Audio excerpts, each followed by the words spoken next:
What's up? What's going on? It is Monday, January 13th, 2025, and ESO just put out the first week of the PTS patch notes, so let's give those a look and check them out. This is for the Elder Scrolls Online version 10.3.0 PTS cycle. This is testing everything coming along with update 45, with a few items coming in future updates. So, let's take a look. I want to start with there's two new dungeons. First of all, we've got the Exiled Redoubt, which is a story about how a family wants to end the Three Banners War, and that will be located in Westweald. And let's look at a few of those sets coming out of there. We've got the light set, Vandorlaren's Resonance, which is a heavy attack set. You've got your offensive pen, your crit chance, your weapon and spell damage. Doesn't really appeal to me, but it might appeal to some of those Oaken Soul users who have been feeling a little hurt about Oaken Soul. The medium set, we've got Jarency's Blade Storm. We've got weapon and spell damage, lots of pen. While in combat, casting an ability that leaves an effect on the ground creates a 6-meter spike vortex that deals physical damage over 5 seconds to enemies inside it. After 5 seconds, enemies within the vortex are dealt additional physical damage over 5 seconds. And that can occur once every 15 seconds and scales off the higher of your weapon or spell damage. Up next, we've got the heavy set, Lucilla's Windshield. That'll give you 4% healing taken, a bunch of health, a bunch of stamina, and if you block 3 attacks within 10 seconds, you create an 8-meter windshield at your feet for 10 seconds. Enemies in the area gain minor brittle, which increases their critical damage taken by 10%. But while you are in the area of the windshield, you gain major protection, reducing your damage taken by 10%. And that can occur once every 7 seconds, and you can only have one of those windshields active at a time. I guess so you can't stack that if there's other people in your group wearing it. And for the monster mask, we've got the Squall of Retribution, which will add 1200 health, and when you take damage, it kind of gives you like a gamble effect of what random effect you're going to take for 6 seconds. You can get minor protection, you can get a damage shield, you can gain a heal over time, and the heal will scale off your max health. For the second dungeon, we've got Lep Seclusa. You know, they said that so many times on the stream, and I could not figure out what the hell they were saying. But that makes sense, because those are not words. Or maybe they are, and I'm just dumb. This also has to do with the Three Banner War. And we can look at some sets from that. The Fledgling's Nest, which I think is the most interesting set out of all of them. Get your mag recovery, gives you a bunch of mag, and then when you're in combat, casting an ability that leaves an effect on the ground creates an 8-meter griffin nest for 10 seconds.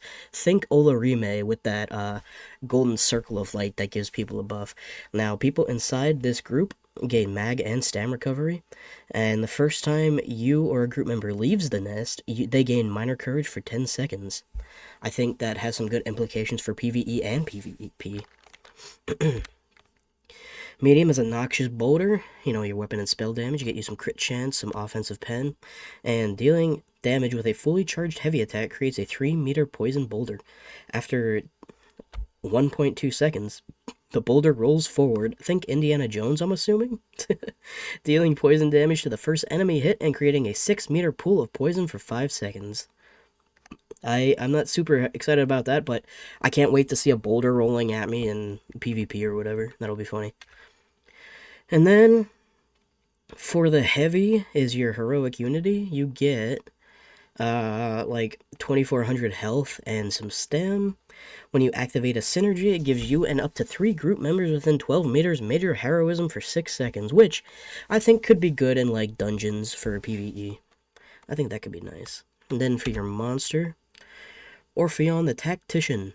You get weapon and spell damage, and when in combat, casting an ability that leaves an effect on the ground summons a tentacle at the target's location. What is that dungeon I'm thinking of? They do this in Coral Airy, I think, that tentacle mechanic. After 2 seconds, the tentacle swings wildly in a 5-meter radius, dealing physical damage and stunning up to 6 enemies for 3 seconds. Enemies who are immune to stun take significantly more physical damage instead, and that can occur once every 8 seconds. Okay, moving on. Now, some people aren't too happy about these dungeons because they will be locked behind ESO Plus. I do not believe that you can buy them with crowns. Some people are not happy about that. Obviously, you get a normal and a veteran, and you get hard modes for each boss. Of course, there will be the new Undaunted Monster Masks, which we talked about. You get a unique skin, the Tactician's Gold Lattice skin, if you complete both of those dungeons on Veteran, which will also give you the achievement Fallen Banners Delver.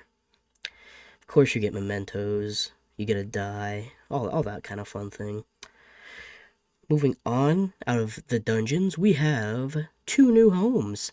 We've got the Shattered Mirror Isle, which I want to get on the PTS and check that out for you guys, but I cannot do that right now.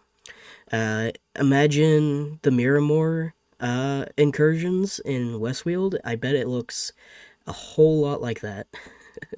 And Castle Skingrad, which they showed it on stream. It is a huge castle. I doubt they're going to increase the furniture cap, so that's going to be a pain. Speaking of furnishings, there will be 37 new furnishing plans coming out. You get 9 new furnishing plans via doing daily quests in Westfield. You get 6 plans just from doing the Miramore incursions.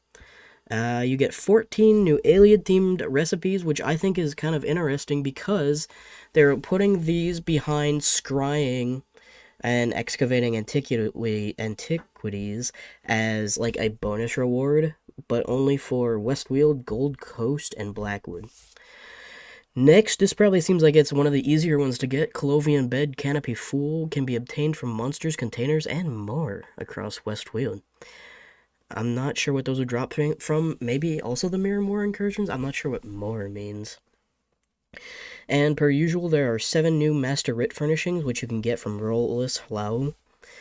And I don't know if this counts into the 37. You get 7 new achievement furnishings after you do some of the dungeon achievements. And of course, 4 new busts and trophies. Moving on to base game improvements, we're talking about the map improvements. This is pretty nice, I think. A lot of people are overwhelmed by the clutter that'll be on the map.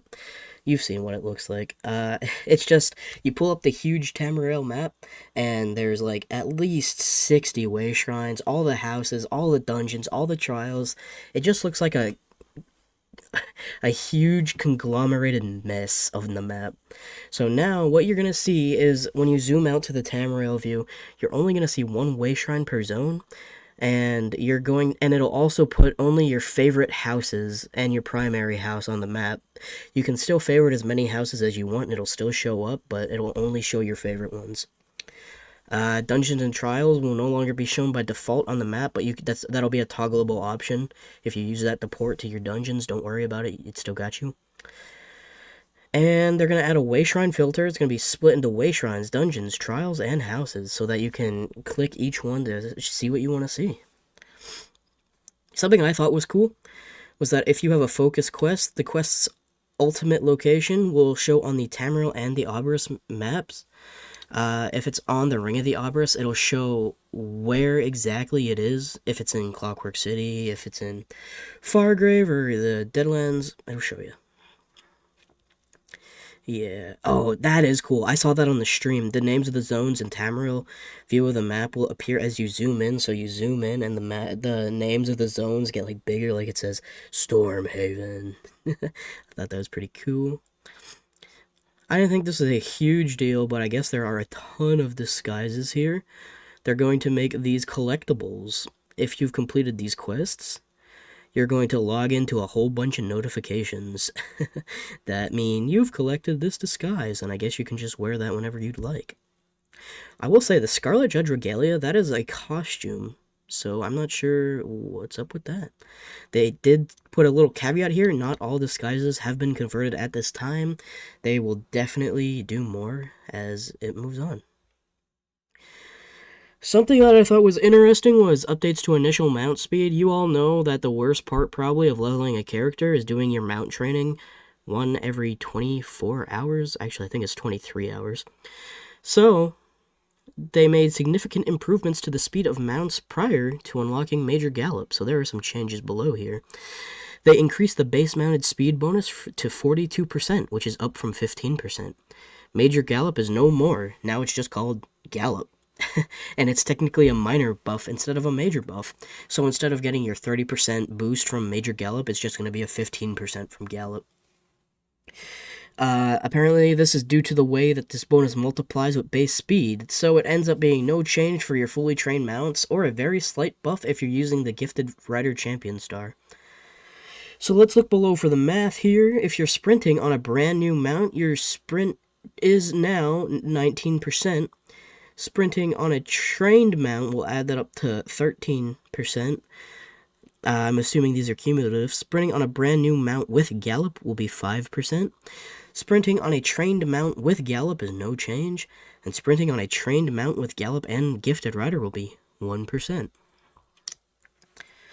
Now, probably the most thing that I'm the most excited for in this update, not counting the dungeons, is Champion Point quality of life upgrade. So, you know how there's a bunch of things that you have to slot typically on your champion points, and it's like a whole lot of pinching and pulling for different ones for different situations that you're in? In fact, if you're on PC, there's an add-on that's been helping with this called Jack of All Trades. I don't think that'll be relevant anymore, because these following champion stars will no longer need to be slotted for you to benefit from their effects. We've got Meticulous Steps Assembly, Plentiful Harvest, Treasure Hunter, Rationer, Liquid Efficiency, Homemaker, Professional Upkeep, Infamous, and Cut Purse's Art. So, now, you don't have to have these slotted, they will be passives. And that is a huge quality of life thing, because that is a major pain, trying to remember to swap them. Apparently, we're going to increase the Mundus Stone visibility on characters and inventory UI screens, but there's nothing crazy. Oh, this is kind of crazy, actually. Player response options, a new way to engage in conversations with story NPCs. So now you can choose different player responses. You could choose kind, grim, merciful, ruthless, joker, or flirty. You can flirt with NPCs now. I know we've all been excited for that. Something I think is interesting here is the Crime Wave mini-event. I think that's been a long time coming. People have been talking about adding, having more relevance to the crime and justice system. So what this is going to be is a mini-event added to the pool of possible surprise events starting with Update 45. So during the event, the daily number of fence interactions increases by 100%, which, by the way, to get that increased all the way, you want to go in your passives for that. And fencing is 25% more profitable. Additionally, Dark Brotherhood and Thieves Guild daily quests provide an additional box for their normal rewards. Does not count the infinite repeatable ones from the tip board and Elam's Marked for Death book. Furthermore, the activities of pickpocketing, theft from safe boxes, and looting thieves' troves have a chance to drop a pouch of ill-gotten goods. The pouches can contain sellable contraband, furnishings, Dark Brotherhood or Thieves Guild consumables, and a new consumable item to improve your legerdemain skill, which is very helpful because the cap for legerdemain is 20. I thought it was 10. And that kind of takes kind of a pain. Oh, and a very small chance to find a 1 million gold bounty pardon. I did that once just for the fun, and yeah, that was a blast. I personally am not affected by the console add-ons, but if you're a console user and you're watching this, you guys are getting add-ons, so I think that is a blast. Now, I want to go to the new rewards for the worthy sets, because there is one in here that is a bit of a head-scratcher right now. So, we've got the light set, Arceus Charity. That'll give you a bunch of mag recovery, max magicka as well. When you cleanse a negative effect from yourself or an ally, restore 13 ultimate to the target. I wonder if this is them trying to make Plague Break more relevant in PvP. I'm not sure, but that would be funny to run around blowing people up and they're still purging. The one that has people scratching their head a little bit is the Lamp Knight's art. You get like 2,000 stamina, some weapon and spell damage, and you gain 100,000 offensive penetration. So you're going to cut through armor really good, but it reduces your overall damage done by 46%.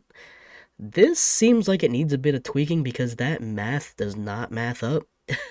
I don't think that's gonna do very much of anything if you're using it in PvP anyway, because you gotta think your battle spirit already reduces your damage to players by 50%. I don't know, we'll see if that gets tweaked. It's just week 1 of the PTS, so I'm not too worried about it. And then, your Black Feather Flight, which is your heavy set. You get 4% healing taken, 1200 maximum health, 1400 armor, and when you break free, you gain 100% movement speed for 7 seconds, and that can occur once every 28 seconds. That can be kind of useful. I'm not sure that'll be immensely useful, but I think that's pretty neat. You could be fast as fuck. But, anyway, that's where I'm going to call it for the PTS, I think, because these are just base game fixes and crap. Ooh, actually, let's look at class abilities. Dragon Knight, fix an issue, or this passive visual effect could become stuck on targets. Yeah, what else is new? Crystal Weapon, rare issue, activating this could prevent you from interacting with objects. That's good. Alright. In case would miss targets. That's amazing. Storm Atro, fix an issue where the damage caused by this ultimate and its morse was not considered pet damage. Okay. Dual wield. Yeah, okay. So nothing super crazy. Anyway, thanks for watching this, and check out the socials, and I'll see you again next time.